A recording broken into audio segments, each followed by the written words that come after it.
I'm scared of fillers because I don't want to look crazy. And I've also seen ultrasounds and believe it's migrating all over the face. What should I do? I've been getting injectables done for over 12 years.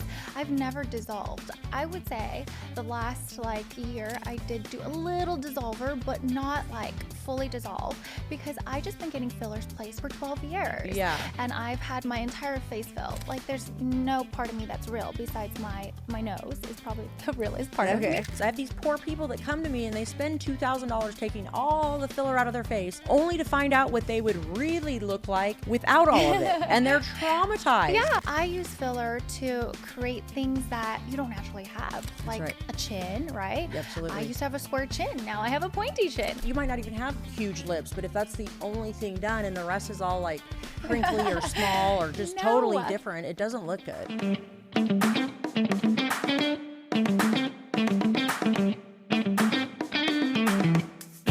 Hey everybody, it's me, Erin Alonso from DermFx, and today I'm here with Nina, one of the nurses at Orange. Thank you for coming. Absolutely. And we want to break away at some of the stupid fears about fillers. Man, is it annoying, right?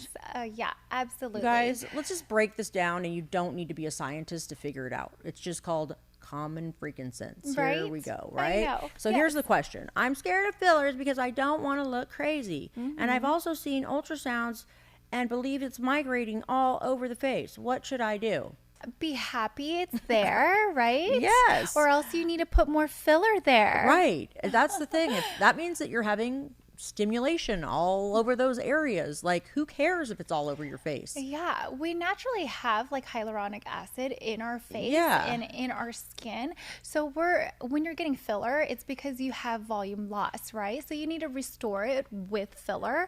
And so you are going to see it in your ultrasound. The other scam I feel like that is totally going on with these poor patients is that somebody wants to take out all your filler so that you'll pay them to put it back in. Yeah. It's insane, you guys. I have these poor people that come to me and they spend $2,000 taking all the filler out of their face only to find out what they would really look like without all of it. And they're traumatized. Yeah. It's traumatizing for women. 100%. Because you pay all that money and you look great and you restored all that lost volume that you had. That's right. And now you're going to go dissolve it all. Yes. And not only when you dissolve it, you're dissolving your own body's natural hyaluronic acid. Can. Yes. So you look even more crepier and wrinklier and, You just don't look good. It's just bad. No, I had a patient that and not only that, if you are going to dissolve filler, people make it age appropriate. My one patient she went somewhere else, they dissolved all the filler around her mouth saying it had migrated. Well, no, it didn't migrate. I put it there on purpose because she had lines and wrinkles all over the place. She had tic-tac-toe lines all over her mouth and all over her chin area. Nothing was migrated. It was put there on purpose. So she got all freaked by the word migrated and paid to have it dissolved, and then came and paid me huge money to put it back in. Oh, I know. Oh my gosh. Terrible. And she's like, this is what I would have looked like underneath. And I'm like, That yes, is so sad. it That is so sad that people So trick their the clients whole thing is to I don't want to be on top of somebody else's art or whatever. If you're a good injector, I'm sorry, but you can inject on top of anything. Well, I do believe in tactile dissolving. So there's certain areas where I'll dissolve if it's terrible, right? If it's terrible and there's no finessing it into place, or sometimes there's a gap underneath it or on the side of it or something you could totally fix by just adding a little bit of filler and not dissolving the whole thing and then making them fix two area. I don't know. I always think of I'm very conscious driven for the patients. And I know you are too, because that's just how we've been at DermFx forever. So I am never going to try to do something to make you have to do more, especially if I think I can fix it. Right. And I guess if there's areas that I don't think I could fix, then yes, you absolutely should dissolve it, or if something's really, really big and spoken. But usually I don't dissolve anything. I tell them, unless it's a unicorn horn, I'm usually not going to be dissolve this, dissolve that. I do have older patients, and I'll say that, and younger ones maybe that are super overfilled, but be ready for what's underneath there, because that's going to be the older version of you. They don't tell you that part. No, they don't tell you that. And I think having all of that, first of all, if it stayed there forever and it's hydrophilic, which means it loves water, I'm sorry, but I've been doing fillers for 25 years. I feel like my head would be the size of Saturn. I don't even think I'd be able to open my eyes or speak or anything. So yes.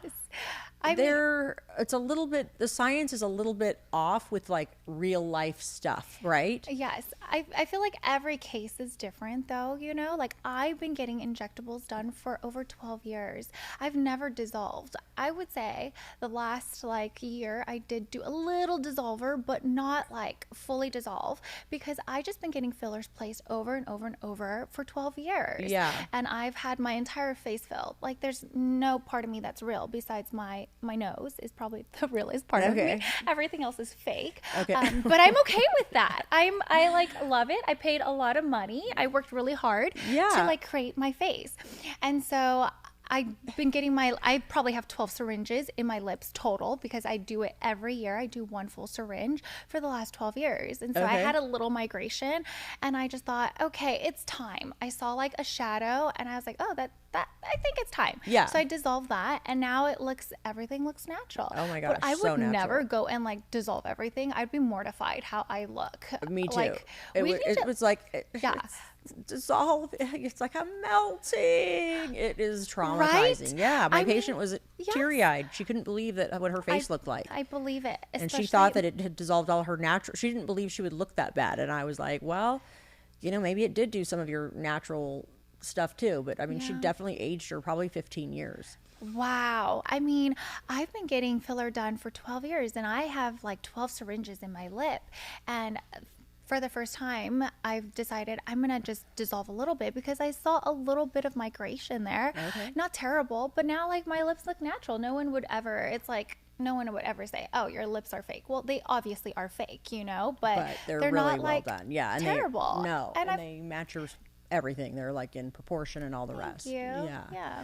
So not like in the day when I first started doing lips, I did my lips probably every 3 months. Did you really? But it was with cow collagen and it didn't last very long. So that's like what we had. And I remember that was when those big old bougie lips were the thing to have. And boy, did I love them too, because I never had any lips. So I was like, woo, let's get them going on.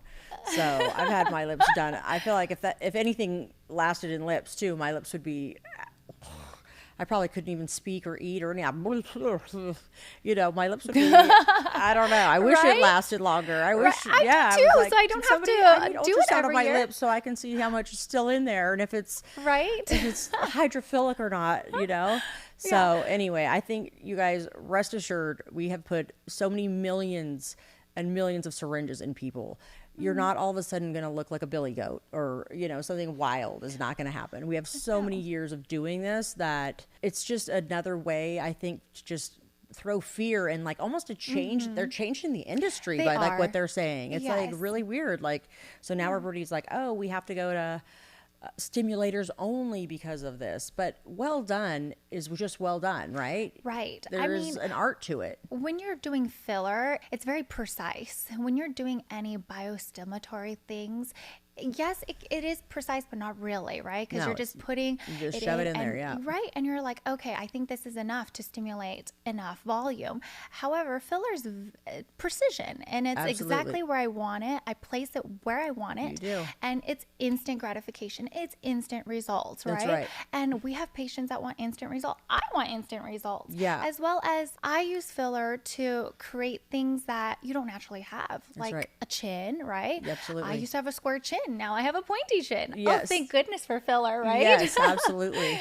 Right? I mean, and doing foundation. I think it's really important to use filler for foundation as well. The bone is going away, so I feel like it's almost like bone cement in there. Like get that filler in there and tighten things up. Exactly. It gives you that lift. It gives you that volume that you had before, but you just lose with time. So I'm all about filler. It's just finding the right person to do it is That's right. the most you got to pick well. thing. You have to be on the same page. It's like commissioning somebody to do art. Yes. Right? Yes. It you really is. You have to find your right artist. You have to find your right artist. That's right. And like who is going to see what I see? Who's going to be on my same page?